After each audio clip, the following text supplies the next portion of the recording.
Thanks for checking out my micro drawings channel. It's baseball time of year, so I'm drawing Charlie Brown swinging and missing. Here's the paper that I get started with. It's a Canson XL Smooth, acid-free. There's the holder for my iPhone that I video with, and that's an OT light. You can buy it at most arts or craft stores. There's my Copic Multiliner 0.03 and a scratch piece of paper to test colors, and those are the colors that I'll be using. They are Copic sketch markers. I'll show each of those caps again when I get started. So I cut down the paper to size. There's the pencil and the quarter for reference, and I'll get started. Again, thanks for checking out the channel. Please subscribe if you haven't. There's that Copic Multiliner 0.03. You can see how small it is compared to that quarter and to the pencil. And I usually get started with a facial feature. In this case, I am starting with the brim of Charlie Brown's hat. That is going to set the whole size or points of reference for me. And I tend to see things a lot in lines or in points of references. So things relating to other parts of the picture that I'll be drawing, main lines that I'll see, and I'll mention this in other videos that I make and probably spend a little more time on it. But for example, a main line that I saw right away was that brim of that hat, all the way from, the front brim overhanging his forehead, all the way that line continuing through to the back of the hat. Then from there was the outline of the hat itself. And then I got to the facial feature, but I wanted to have that base of the hat. So I drew his forehead down his nose and around his chin and then the back of his head. Charlie Brown's got a very circular head, so always try to keep that in mind. And then, facial features on Peanuts or Snoopy's characters, there's not a lot there. Usually an ear and an eye, and then depending on the mood, maybe some wrinkles or, expression lines around the eyes, but usually not a whole lot there.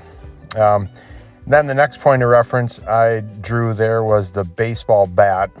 He has swung at the ball and he's missed, so that bat's kind of wrapped around him. There's the movement line for the arc of the swing that he had. But I needed to get that baseball bat in there first. And if you look at it, you can see that baseball bat lines up and down vertically with the hat that he's wearing. So just like I said, points of references that I use. And then here I'm adding his shirt. And Charlie Brown's always, got that striped zigzag shirt on. So that's the case here. There I added the little ball.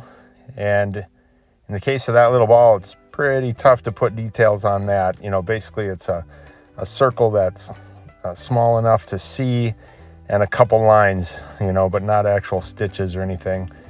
There's the movement lines of the baseball, zooming past his bat that is swinging and missing. There are the lines for the shirt that I mentioned before. And then from there, I had to think a little bit. He's got the two shoes for reference. One of them, you're seeing the underside of it. This one that you're seeing. And I was kind of lining that up with the back of his shirt, or the left side of his shirt.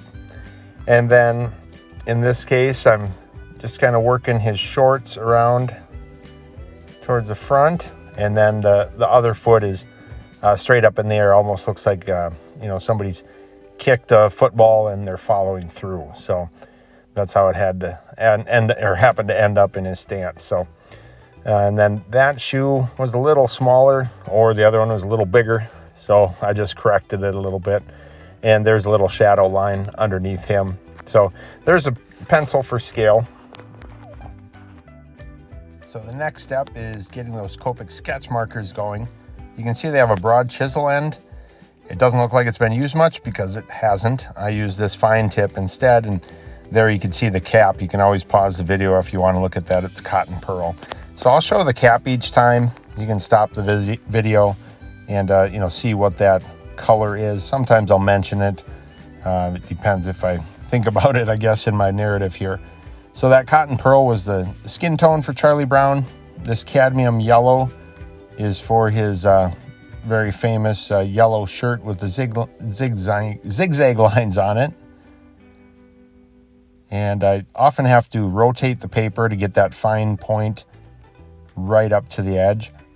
One nice thing about these Copic sketch markers, they're alcohol based, and I believe the Copic Multiliner is as well.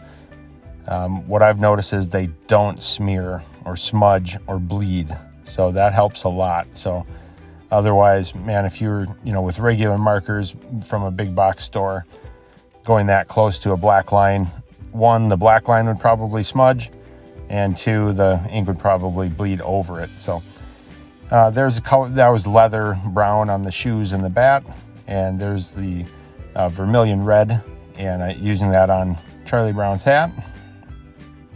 And getting near the end here, not a whole lot left to do. There again, I'm rotating it so I can get that red tip right up to the edge. And there we go, looking pretty close to done. There's the quarter for scale again. So, take out a quarter out of your pocket or off the shelf or the countertop and see how small that actually ends up being. There I'm using the Copic Multiliner just to color in his shorts. And then today's date, June 9th, 2021. And then I'll put the quarter back here for scale. Again, thanks for checking out the channel. Hope you have a great day.